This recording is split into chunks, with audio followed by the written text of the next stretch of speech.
பிதாவானவர் நமக்கு பாராட்டின அன்பு எவ்வளவு பெரிதென்று பாருங்கள். நாம் தேவனுடைய பிள்ளைகள். சொல்லுங்க, நானு தேவனுடைய பிள்ளை. சொல்லுங்க, நான் தேவனுடைய பிள்ளை.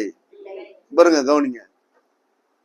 ரோட்ல இந்த துணி எடுத்துட்டு போறாங்கல்ல, இந்த சாக்கு பைய தூக்கிட்டு சட்டை போடாம போவாங்கல்ல, அவங்கள பார்த்துட்டு நீங்க பிள்ளைங்களா? குப்பை பிறக்குறாங்களே, அவங்கள பார்த்து என் பிள்ளைங்களா?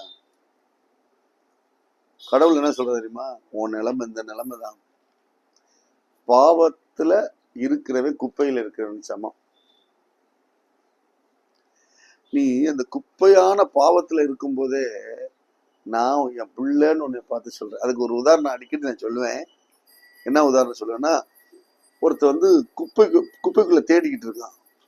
அதுல ரொம்ப நசிஞ்சு போன ஆகாரம் கிடக்குது, எடுத்தா நூலா வருது.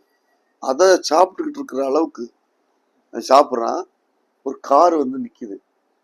ஏ தம்பி வா அப்படின்னு கூப்பிடுறாரு. அவன் ரொம்ப கூச்சத்தோடு, என்னங்க சார் அப்படின்னு கேட்கிறார். நீ இந்த காருக்குள்ள ஏறு. இல்லைங்க வேண்டாங்க அப்படின்னு சொல்றான். ஏறுறா, உள்ள ஏறு. அவன் ஏறிக்கிட்டு அந்த சீட்டு நுனியில எப்படி உட்காந்துட்டே இருக்கான். அவர் கூட்டு போறாரு. கூட்டு போய் ஒரு பெரிய கேட் இருக்குது. அந்த கேட்டை வேலைக்காரரை வச்சு திறக்க சொல்றாரு. திறக்க சொல்லி உள்ள போனா ஒரு ஸ்விம்மிங் பூல் இருக்கு. இந்த நீச்சல் குளத்துக்கிட்ட போய் இவனை குளிப்பாட்டுங்கன்றாரு. நல்லா அவனுக்கு சோப்பு போட்டு நல்லா குளிப்பாட்டி சென்ட் கிண்டல் அடிங்க. அவனுக்கு ஏத்த சட்டை எடுத்துட்டு வர சொல்றாரு. பார்த்தா குப்பைக்குள்ள இருந்து பாத்தீங்கன்னா ராஜகுமாரன் மாதிரி ஆயிட்டான். அவனுக்கு நல்லா சாப்பாடு கொடுக்குறாரு, மீன் கறி. அவன் பாக்குறான், அத்தனையும் சாப்பிடும்போது அவன் என்ன நினைக்கிறாங்க, ஒவ்வொரு முறையும் அந்த சேர் நுனியிலேயே உட்கார்றேன். ஏன்? நான் ஒரு குப்பைக்காரன், எனக்கா அப்படின்னு சொல்லி சாப்பிட்டுக்கிட்டே இருக்கான். ஒரு விருந்து வச்சாரு ஒரு நாள். அவரு அந்த விருந்துக்கு எல்லாரும் பெரிய பெரிய பிரபுக்கள் எல்லாத்தையும் அழைச்சார். பெரிய பெரிய பணக்காரர்கள் அழைச்சார். இன்னைக்கு நான் ஒரு காரியத்தை உங்களுக்கு நான் சொல்ல போறேன் அப்படின்னு சொல்லி சொன்னார். என்ன? இந்த சொத்துக்கள்லாம் ஒரு உரிமை பாராட்டும்படியா எனக்கு ஒரு மகன் கிடைச்சிருக்கான்னு சொன்னார்.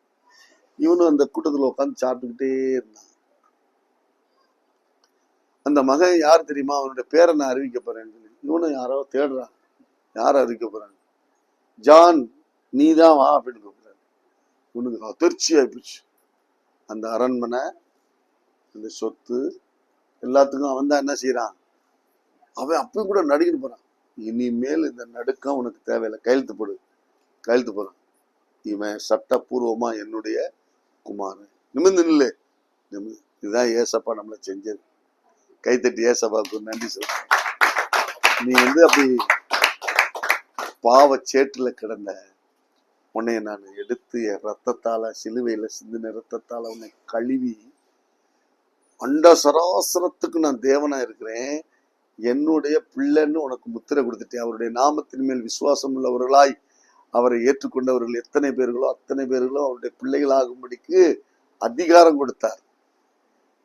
அப்படி பைபிள் சொல்லியிருக்குது. அவரோடு கூட உன்னதத்துல தம்மோடு கூட ஆவியில அமர செய்திருக்கிறார். இப்ப நம்ம சரீரத்துல எங்க இருக்கோம்? நம்முடைய ஆவி எங்க இருக்கு தெரியுமா? இந்த நேரா ஒரு மண்டலத்துல அவரோடு கூட உட்கார்ந்து இருக்கும். யாருங்க அப்படி செய்வா? இதுக்கு அடுத்து நம்ம மரணிச்ச பிறகு அல்லது ஆண்டவர் வரும்போது எடுத்துக்கொள்ளப்பட்ட பிறகு தங்கமயமான மாளிகைகளை நமக்காக பரலோகத்துல கெட்டி வச்சிருக்காரு. இப்படி செய்தி கேட்டால் நம்ம எப்படித்தான் இருக்கோம்? குப்பைக்காரனாயே இருக்கும். என் கவலை, என் வேதனை. தேவன் நமக்கு பாராட்டின அன்பு எவ்வளவு பெரிதென்று சொல்லுங்க, பாருங்க, நினைச்சு பாருங்க. சில காரியங்களை நம்ம என்ன செய்யணும்னா நினைக்கணும். அதுலயே